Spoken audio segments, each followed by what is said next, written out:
The idea is create an opportunity for renters to build wealth in real estate just by virtue of renting. This is a huge untapped problem in the country broadly, right? We have about 100 million renters, about a third of the country.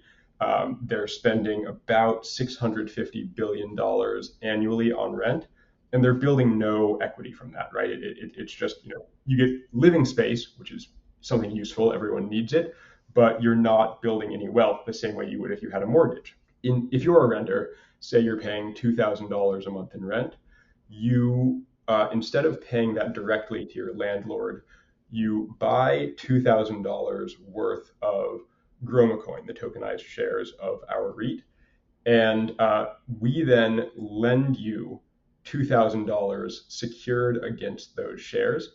You use those $2,000 we lent you to pay your rent. So you're now in a position where you've paid your rent. That's the same as usual, and you now have offsetting $2,000 worth of REIT shares, $2,000 worth of debt, net out to zero. But over time, you would ideally hope that those REIT shares appreciate.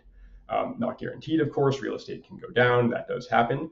But we've designed the rent vesting program to make it as low risk and as simple as possible for the renter, such that if the value of the shares go down, that's actually Groma's liability, right? And so when the debt is eventually paid back, any deficit there is something we're responsible for. Now, of course, we're also managing the real estate, and so we expect ourselves to do a good enough job that it won't go down, that broader market forces will be, at worst neutral, and therefore our management will add value.